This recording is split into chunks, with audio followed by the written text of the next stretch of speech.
SweetGeorgiaPam.com is the website. You can find all kinds of stuff there about Pam. You can see her newsletter, sign up for her newsletter. You can get a free guide called 6 Nights to Better Dream Recall. You can set up a private session with Pam about your dreams. I mean, that's the place to go, SweetGeorgiaPam.com. She's also on the social medias, Sweet Georgia Pam. How are you, love? I'm doing good. How are you? I'm good. I was so excited when I found this. Thank you to Melissa McCarthy and her husband, Ben Falcone, for posting this. But this is something we've all been through, where we have a dream that our loved one is cheating and we wake up pissed off about it. And so if you missed this is her husband filming her being angry about a dream she had. So tell me about the dream. Well, I had the one and only recurring dream I ever have last night. And we're at the house where everybody's there, all of our closest friends are there. Laughter, I can tell everybody's having a good time. And I walk outside and there's Diane sitting on your lap. Diane meaning the girlfriend that I seem to have in your recurring dream. She's always the one that you're dating in my recurring nightmare. I think, not dream. And then I come out and I start crying and freaking out because I'm heartbroken because Diane's sitting on your lap again. And all our friends go, "You see how you're freaking out? But Diane doesn't do that. Diane's just having a good time. That's what Ben's with Diane." Well, is the Big Nose Kate helping? Yes, the Big Nose Kate is helping. And I'm just glad it's not called Big Nose Diane.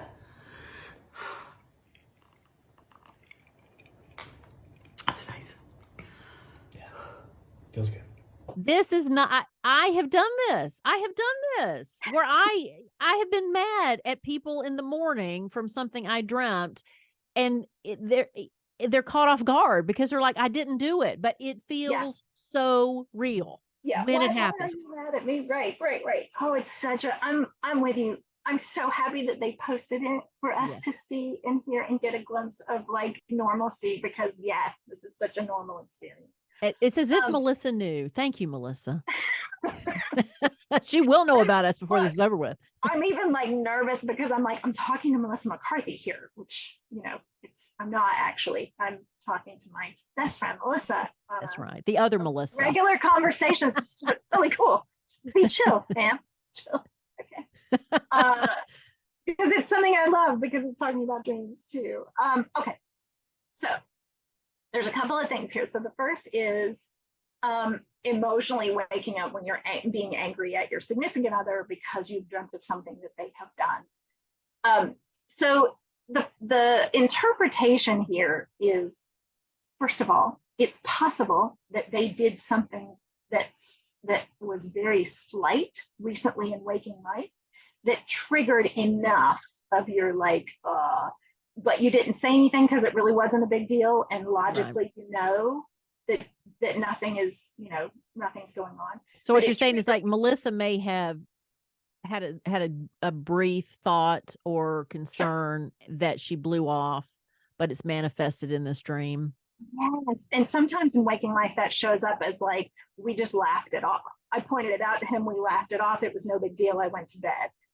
And then it might even be a few days later or a few nights later that dream takes place, because what happens is our dreams contextualize our emotions, but sometimes it takes a little while for the dreams to have enough emotional content of that same emotion to really get enough weight to produce an actual dream. So it could have been that there was something a couple of days ago that happened that was not a big deal, but it actually, some part of you didn't get finished expressing the emotion that it brought up for you. And so it can trigger this type of dream. So that's one idea to look at, is like, was there something that happened recently that I just wasn't honest about? And I need to just say like, actually, this is the thing that bothered me. And, I recognize it's not a big deal, but it's still FYI bothered me. But if that doesn't resonate, then the other possibility is that some other relationship in your life that doesn't have to be with your intimate partner. It can be with because intimacy in a dream is intimacy anywhere in your waking life. Right. Okay? Any form of intimacy. So it That's could why, be- well, and this is a different topic for a different time, but that's why sometimes other relationships can turn sexual in a dream that was never intended to be sexual, and it's weird, but it's because intimacy is right, intimacy, right? right. Your dreaming mind pulls up the easiest form, right? Especially in So puberty when you start dreaming about people like, no, I don't want to dream about mom or dad or my, teacher or my preacher or whoever that was. Anyway, sorry. those are the dreams that people will never let out of the vault. They do not want to talk about those dreams, which I totally get. But you're right. Intimacy it shows up as a form of physical intimacy in dreams a lot of the time. So, but this was jealousy. This particular example was jealousy, not necessarily intimacy. So it might be that there's another relationship that is either you're picking up on somebody's jealousy, or you are feeling jealous towards, somebody that you admire, or a work relationship, or even a sibling relationship, or whatever it might happen to be. That your dreaming mind is pulling your spouse in as a stand-in, so that you can fully experience that jealousy emotion and let it move through your body. Mm-hmm. So those are kind of the two main ways that might show up in a dream. But I just kind of want to talk for a second about the other details that are shared in this dream, because I think they're kind of specific. A lot of times jealousy dreams don't have this particular set of details to them. Oh, see, my dog is chiming in too back there. What Melissa, my new best friend, Melissa McCarthy, said is that everything was going fine inside the house, and it was a party and everybody was having a good time and there was lots of laughter. And then she goes outside of the house and finds that her significant other is dating Diane, Right. who we learn is this new regular occurring character. Okay, so we've got a recurring dream, and we've got it shows up when Melissa exits the house. So anything that happens inside of a house in dreams can symbolize stuff going on internally for you. Anything that happens externally outside of the house can symbolize something that goes on outside of you in real life, right? So that sort of leads me to think that something in waking life outside of out externally has triggered this dream. So it's not everything's going fine internally, happy party on the inside. Yeah. Stepping outside and something shifts, and all of a sudden this she said she was freaking out. She said she was crying hysterically, and her friends came out and said, well, Diane's not doing that. She's chill. How come we can't be chill? So to me, this is reflecting on being triggered by something in the outside world that brings up some true emotions that I am hold on.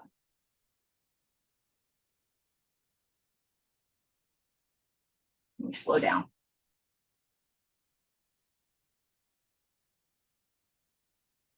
So to me, this is signifying that there's something external that has triggered this response in me. And I am shaming myself in saying I shouldn't be responding that. So there's a better version.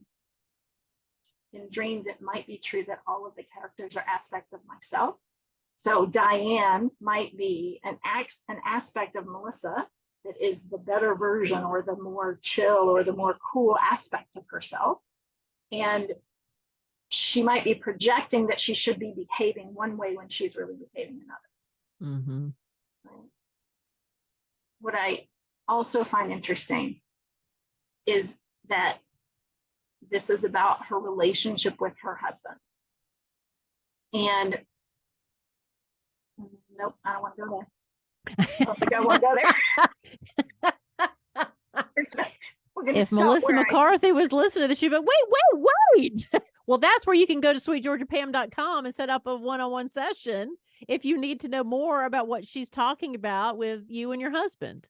Listen, but you go ahead. Dreams go really deep. They have the potential to really dig up some stuff for us, right? So it's true with every dream I work that dreams are from you and to you and for you. So you are the best interpreter of what resonates. I'm stepping into your dream as if it were my own, Right. and telling you what I would project into that, what would come up for me if it were my dream. So not saying I know better than anybody what their dream is trying to tell them. I think but I'm trying to explain how the dreaming mind tends to work. right. Well, that's the kind of the point of the podcast, is for people to use their dreams in a different way. It is entertaining. I find dreams incredibly entertaining, but at the same time, they can also be helpful. Right. And also, I told Pam this off air, like during the holidays, myself and another friend, and, we had a friend and I both had some, things that happened during the holidays that we didn't really, would not have chosen for ourselves. Mine was more, nothing about me internally. It's all external. It's house stuff and, illness stuff, where hers was, some relationship stuff. And anyway, we basically, our theme was, we got to get our shit together. We got to get our shit together. And so dreams can help you get your shit together. SweetGeorgiaPam.com is the website. That'll be the title of my next book. Hey, there you go. Get your shit together. Dreams will help you get your shit together. So you can get a free guide called 6 Nights to Better Dream Recall there. If you were having a hard time recalling your dreams and want to participate in all of this and want to do work with your dreams, you can also reach out to her on social media, Sweet Georgia Pam. Until next time, my friend, thank you so much. Yeah. All right. Sweet dreams, everybody.